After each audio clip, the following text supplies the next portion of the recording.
नमस्कार, मैं संजय प्रभाकर। महाराष्ट्र की राजनीति में एक ऐतिहासिक घटना घटी।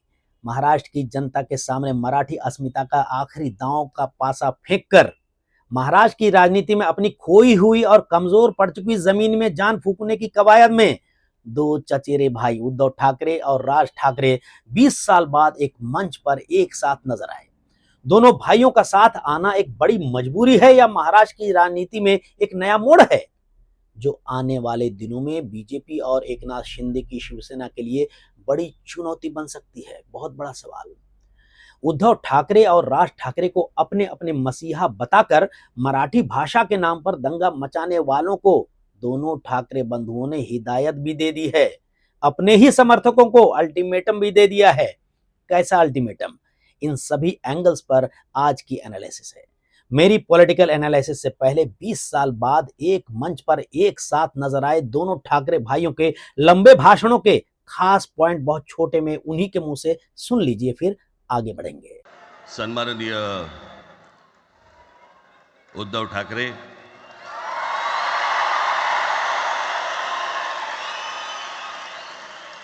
आणि माझ्या जमलेल्या सर्व तमाम मराठी बांधवांनो, भगिनींनो आणि मातांनो,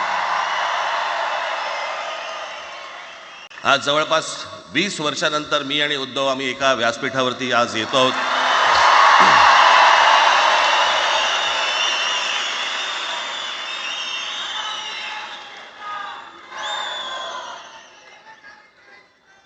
जे माननीय बाळासाहेबांना जमलं नाही, जे अनेकांना जमलं नाही, आम्हाला दोघांना एकत्र आणायचं, ते देवेंद्र फडणवीसला जमलं। कुठचाही झेंडा नाही, मराठी हाच अजेंडा। कुठच्या गुजराती माणसाला मारला? बाचाबाचीमध्ये समोरचा गुजराती निघाला, इकडचा मराठी निघाला, त्याच्यामध्ये काय गुजरात्यानं मारलं का? केवढे व्यापारी आहेत? अजून तर काहीच केलेलं नाही।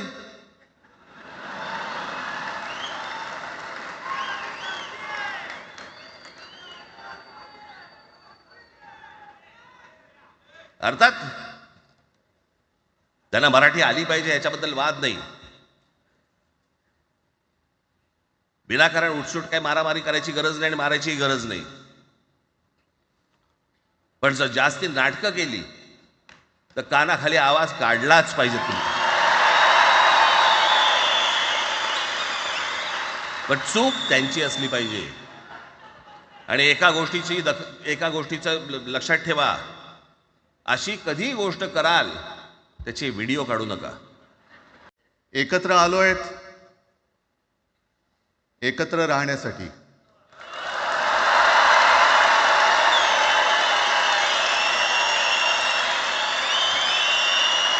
बीस साल बाद एक मंच और ठाकरे परिवार का पुराना जख्म फिर से खुला।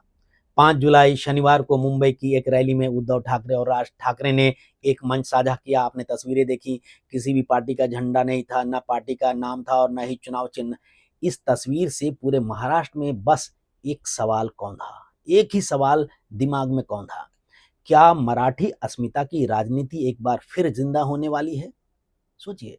लेकिन असली सवाल ये नहीं है कि दोनों भाई साथ आए हैं। असली सवाल ये है, क्या यह साथ एक मजबूरी है? क्या ये गठबंधन मराठी मानुष की ताकत का इमोशनल कार्ड है या राजनीतिक अस्तित्व की आखिरी कोशिश? राजनीति की पिच पर मजबूरी की बैटिंग तो नहीं। हाल के 2-3 सालों की तस्वीर बताती है कि राज ठाकरे और उद्धव ठाकरे दोनों की राजनीतिक जमीन डगमगा चुकी है।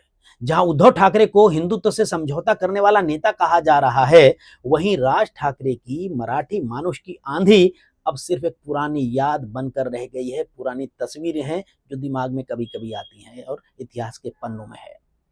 उद्धव ठाकरे ने कांग्रेस एनसीपी के साथ गठबंधन करके बाला साहब ठाकरे की विचारधारा से किनारा कर लिया। ये सभी जानते हैं, पूरी दुनिया देख चुकी है, जिससे शिवसैनिकों में नाराजगी फैली और शिवसेना दो फाड़ में बट गई, शिवसेना टूट गई। चुनाव चिन्ह धनुष बाण उद्धव ठाकरे की पकड़ से छूट गई और पार्टी का नाम मुट्ठी से रेत की तरह फिसल गया। वहीं राज ठाकरे की पार्टी एमएनएस, जो कभी हिंसक मराठी गौरव की राजनीति का प्रतीक थी, आज हाशिए पर है। तस्वीर आप देख रहे हैं, हाल आप देख ही रहे होंगे। उनके बेटे अमित ठाकरे तक चुनाव नहीं जीत पाए पिछले विधानसभा चुनाव में जो 2024 में हुआ था। राजनीतिक विश्लेषकों के साथ आम नागरिकों ने ये कहा है और ये कहना उनका कि अब राज ठाकरे की इमेज से करिश्मा की उम्मीद बिल्कुल मत रखिए और उम्मीद रखना बेईमानी होगी। ऐसे में दोनों भाइयों का 20 साल बाद साथ मिलाना ऐसे में दोनों भाइयों का 20 साल बाद हाथ मिलाना आपस में भरत मिलाप तो हम नहीं कह सकते। यहां भरत में अपने राम के प्रति प्रेम सार्वजनिक तौर पर बीते 20 सालों में कतई नजर नहीं आया। राग और द्वेष ही सुर्खियां बनी खबरों में, आप सभी देख चुके होंगे, देखते भी होंगे। ऐसे में एक सवाल यह भी आता है दिमाग में, क्या यह मराठी अस्मिता का नया गठबंधन नहीं है बल्कि दो डूबते जहाजों के आपसी रस्सी की गांठ है? बड़ा सवाल है। लेकिन देखिए, राजनीति का मैदान ऐसा कुरुक्षेत्र का मैदान है जहां कई बार लंगड़ा घोड़ा भी बाजी मार ले जाता है। इसलिए यह चिंगारी आने वाले दिनों में मशाल भी बन सकती है। इस भविष्य की संभावित मशाल को लेकर विरोधी खेमे में क्या सोच है, क्या असर पड़ सकता है, इस पर भी गौर किया जाएगा। लेकिन उससे पहले मराठी भाषा के विवाद ने कैसे ट्रिगर किया इन दोनों भाइयों को एक होने पर, ये तो आप जानते ही हैं, ताजा तरीन बातें हैं। हाल ही में महाराष्ट्र में हिंदी बनाम मराठी भाषा को लेकर जो बवाल हुआ वो दोनों भाइयों के फिर से एक मंच पर साथ आने का ट्रिगर पॉइंट बना। हिंदी भाषा को महाराष्ट्र के स्कूलों में 5वीं कक्षा तक तीसरी भाषा अनिवार्य भाषा बनाने को फैसले को लेकर बवाल शुरू हुआ था। हिंदी साइन बोर्ड और भाषिक सम्मान के मुद्दे पर राज्य भर में विरोध हुआ। इतना दबाव बना कि फडणवीस सरकार को अपना आदेश वापस लेना पड़ा। लेकिन इस आदेश के वापस लेने के पीछे कहीं देवेंद्र फडणवीस और बीजेपी की कोई चाल तो नहीं, इस पर अगले वीडियो में बात करेंगे। और देखिए, यही वो वक्त था जब उद्धव ठाकरे और राज ठाकरे ने मराठी एकता के नाम पर हाथ मिलाया।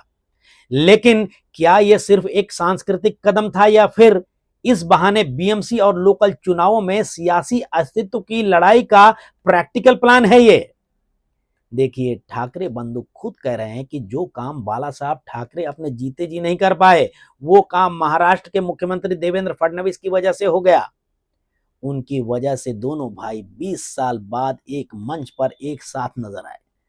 5 जुलाई को दोनों भाइयों की इस साझा रैली से ठीक पहले सोशल मीडिया में एक वीडियो वायरल हुआ जिसमें एक शेर कई जंगली कुत्तों को खदेड़ रहा था। यह साफ संदेश था कि ठाकरे भाई मिल गए हैं और अब दूसरों को काटने का वक्त है। लेकिन किसको काटना है भाई? सुनिए, उद्धव ठाकरे ने अपने भाषण में क्या कहा। मेरी समझ में इनके निशाने पर शिंदे गुट है, बीजेपी है, देवेंद्र फडणवीस है और हिंदी भाषी राजनीति का दबदबा है। जरा सुनिए, क्या उद्धव ठाकरे अपने मराठी वोटर्स को यह बताने की कोशिश कर रहे हैं कि अब हम ही तुम्हारे अकेले वारिस हैं और मसीहा भी? नतद्रष्टांचा अनुभव घेतलेला आहे. वापरायचं आणि फेकून द्यायचं. आता आम्ही दोघं मिळून तुम्हाला फेकून देणार आहोत. आजपर्यंत वापर करून घेतलात. अरे डोक्यावरती जर का शिवसेना प्रमुख नसते तर तुम्हाला ओळखत कोण होतं या महाराष्ट्रामध्ये? आणि देवेंद्र फडणवीस आज जे बोलत, बातमी आली सगळीकडे, मी इकडे बातम्या आणल्यात. भाषेच्या नावाखाली गुंडगिरी सहन केली जाणार नाही. जर महाराष्ट्रामध्ये मराठी माणूस न्याय मागण्यासाठी आंदोलन करत असेल आणि त्याला जर का तुम्ही गुंड म्हणत असाल तर आम्ही गुंड आहोत. आम्ही गुंड. न्याय मागणं म्हणजे गुंडगिरी नाहीये. आणि जर का गुंडगिरी केल्याशिवाय तुमच्या दरबारी न्याय मिळत नसेल तर आम्ही गुंडगिरी करूच. देखिए, मराठी बनाम गैर मराठी पुराना फॉर्मूला है, लेकिन अब की बार चाल नई है क्योंकि शिवसेना बंट गई है। राज ठाकरे सेक्युलर छवि वाले झंडे को त्याग कर भगवा झंडा का सहारा ले चुके हैं। रिसर्च के अनुसार मुंबई की बात की जाए तो यहाँ मराठी वोट 30 से 35% के करीब है और यही वोट अब भाजपा से खिसक सकता है अगर शिवसेना और एमएनएस साथ आ जाएं चुनाव में। तो यही आप भी अनुमान लगा रहे होंगे, कोई भी यही सोचेगा। देखिए, पहले बीजेपी इसी वोट के लिए शिवसेना पर निर्भर थी, अब वह खुद शिंदे गुट के जरिए लड़ाई लड़ रही है। यानी शिवसेना के मुखिया मराठा नेता एकनाथ शिंदे ठाकरे बंधुओं की काट हैं बीजेपी के हाथ में। लेकिन अब सवाल ये उठेगा कि बीजेपी के पास क्या है? क्या है? कमाल है, 30 से 35% गैर मराठी वोटर्स हैं और क्या है। जिसमें उत्तर भारतीय, गुजराती, मारवाड़ी आदि समाज के लोग हैं। बीजेपी को भरोसा है कि मराठी अस्मिता का जोर जितना पकड़ेगा, गैर मराठी वोट उतना ही कंसोलिडेट होगा, यानी फायदा बीजेपी को ही होगा। ये बीजेपी जानती है। चुनावी हकीकत याद कर लीजिए जरा। हालिया विधानसभा चुनाव में बीजेपी ने महाराष्ट्र में 132 सीटें जीती अकेले। एकनाथ शिंदे के नेतृत्व में उनकी शिवसेना ने 57 उद्धव ठाकरे वाली शिवसेना ने 20 और राज ठाकरे की महाराष्ट्र नवनिर्माण सेना के खाते में एक भी सीट नहीं आई। यानी दोनों भाइयों की हालत खस्ती है। देखिए, उद्धव और राज ठाकरे दोनों जानते हैं कि अगर उन्होंने अब भी हाथ नहीं मिलाया तो अगली बार शायद बीएमसी के दरवाजे भी नहीं खुले उनके लिए। इसलिए यह मराठी अस्मिता का गठबंधन जो है असल में डू और डाई वाला आखिरी पासा है। ये तो आपको पता होगा ही कि मुंबई महानगर पालिका यानी बीएमसी ना सिर्फ एशिया की सबसे अमीर महानगर पालिका है, बल्कि शिवसेना की राजनीतिक प्रयोगशाला भी रही है। करीब 30 साल तक बीएमसी शिवसेना के पास रही, लेकिन इस बार बीजेपी और शिंदे गुट पूरी ताकत से मैदान में उतरे हुए हैं और बहुत जल्द मुंबई के साथ पूरे महाराष्ट्र में स्थानीय निकायों के चुनाव भी होने वाले हैं। ऐसे में अगर उद्धव ठाकरे और राज ठाकरे मिलकर नहीं लड़े तो आगे की डगर दोनों के लिए बहुत मुश्किल है। एकटा टाइगर, एकला चलो रे वाला नारा अब काम नहीं आने वाला है। देखिए, इसमें कोई शक नहीं है कि मराठी वोटर्स का एक बड़ा हिस्सा मराठा समाज का है। इसके अलावा अन्य के वोट बैंक को मराठा नेता एकनाथ शिंदे को बांट देगा। बीजेपी गैर मराठी वोट आराम से हथिया लेगी और दोनों ठाकरे नेताओं के हाथ से मुंबई फिसल जाएगी। इसलिए ये सवाल नहीं है क्या वे साथ आएंगे आने वाले चुनाव में, सवाल यह है कि क्या अब उनके पास कोई और ऑप्शन बचा है। दोनों चचेरे भाइयों की पार्टियों के अंदर खाने जो चर्चा चलने की खबरें आ रही हैं वो ये है कि सलाहकार कह रहे हैं धैर्य रखो। उद्धव गुट के सूत्र बता रहे हैं कि इस कैंप में बात यह हो रही है कि गठबंधन तो चाहिए लेकिन जल्दबाजी से नुकसान होगा। एमएनएस के सूत्र बता रहे हैं कि वहां मंथन इस बात को लेकर हो रही है कि सब्र जरूरी है, मराठी मानुष की इच्छा के मुताबिक काम करेंगे, यानी कि रिसर्च करके। यानी दोनों पार्टी के नेता समझते हैं इस बात को अच्छी तरह से कि जमीन कमजोर है और जनता को फिर से जोड़ने के लिए सॉलिड एजेंडा चाहिए। सिर्फ भाषण से काम नहीं चलेगा और जनता सब कुछ जानती है। बीजेपी का एक्शन और रिएक्शन क्या है, ये सवाल है। बीजेपी के महाराष्ट्र के सबसे बड़े नेता और महाराष्ट्र के मुख्यमंत्री देवेंद्र फडणवीस का बयान बिल्कुल साफ है, मराठी गौरव ठीक है लेकिन इससे दूसरों को डराने का लाइसेंस नहीं मिलता। इसका मतलब साफ है, बीजेपी जानती है कि यह मराठी बनाम गैर मराठी नैरेटिव उठाया जा रहा है और वे इसे भाषिक आतंकवाद बताकर काउंटर कर सकते हैं। मेरा मानना है कि राजनीतिक तौर पर बीजेपी चाहती है कि यह ध्रुवीकरण और तेज हो, क्योंकि इससे उनका वोट और मजबूत होता है। चलिए, ठाकरे भाइयों के रिश्ते को लेकर जरा फ्लैशबैक में चलते हैं। आज की ताजा घटना के मद्देनजर 20 साल पुराना जख्म है या 2025 की डील इसे कहें, आज की तस्वीर को देखते हुए। देखिए, उद्धव ठाकरे और राज ठाकरे की लड़ाई की जड़ में है 2003 का वो फैसला जब बाला साहब ठाकरे ने उद्धव ठाकरे को अपना उत्तराधिकारी चुना, जबकि मराठी मानुष में उस समय की शिवसेना के शिव सैनिकों में उम्मीद इस बात की थी कि असली राजनीतिक वारिस तो राज ठाकरे होंगे और राज ठाकरे को भी यही भरोसा भी था, पर टूट गया। पुत्र मोह के सामने राज ठाकरे दरकिनार हो गए और उन्होंने 2006 में एमएनएस बनाई, महाराष्ट्र नवनिर्माण सेना। 2012 में बाला साहब ठाकरे की मृत्यु के बाद लड़ाई और तीखी हो गई, राजनीतिक लड़ाई। खबरों में आप देखते होंगे, हेडलाइंस पढ़ते होंगे। लेकिन अब 20 साल बाद 2025 में दोनों वही लोग, वही दोनों चचेरे भाई एक मंच पर एक साथ हैं। इस सभा में न पार्टी का नाम था, न झंडा था और न ही किसी दल का चुनाव चिन्ह। तो पिक्चर बिल्कुल क्लियर है। एक नया ब्रांड बन रहा है, ठाकरे ब्रदर्स 2.0। एक नया ब्रांड बन रहा है राजनीतिक मंच पर, राजनीति के मैदान में, ठाकरे ब्रदर्स 2.0, जो शायद सिर्फ बीएमसी तक सीमित न रहे। उद्धव ठाकरे राज ठाकरे से हाथ मिलाते ही गरज चुके हैं कि पूरे महाराष्ट्र को कब्जे में लेंगे। ऐसे में महाराष्ट्र की राजनीति में इस बड़ी और ऐतिहासिक घटना का निचोड़ क्या निकलकर सामने आता है, आपको समझ में आ गया होगा। क्या यह मराठी अस्मिता की लड़ाई है या राजनीति में अस्तित्व की राजनीति का नया दांव? मुझे लगता है मराठी अस्मिता की राजनीति एक बार फिर वापसी की कोशिश कर रही है, लेकिन इस बार इसका स्वरूप पुराना नहीं है, बल्कि ये दो राजनीतिक सर्वाइवर्स का जॉइंट वेंचर है। अगर सफल हुआ तो ये बीएमसी में बीजेपी और शिंदे गुट के लिए नींद उड़ा सकता है ये गठबंधन। अगर असफल हुआ तो ठाकरे नाम राजनीति में इतिहास बनने के खतरे से जूझता नजर आ सकता है। लेकिन एक हकीकत यह भी है कि ठाकरे शब्द में वजन तो है।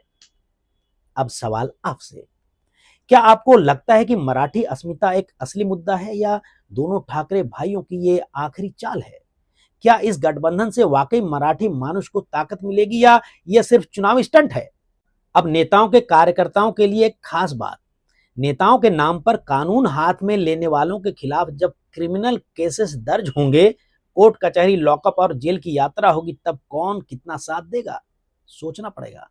कौन राजनीतिक मसीहा वकील की फीस देगा, कौन जमानत की श्योरिटी जमा करेगा, जुर्माने की रकम कौन भरेगा, इन सभी बातों पर गौर करके ही कदम बढ़ाना उचित रहेगा। और हाँ, युवा विद्यार्थियों के लिए ऐसी वारदातें भविष्य की पढ़ाई, खासकर विदेश जाकर पढ़ने के सपनों को चूर कर सकती है। ऐसी वारदातें, क्योंकि पुलिस रिकॉर्ड्स मांगे जाते हैं और इसकी जांच ऑटोमेटिकली हो भी जाती है।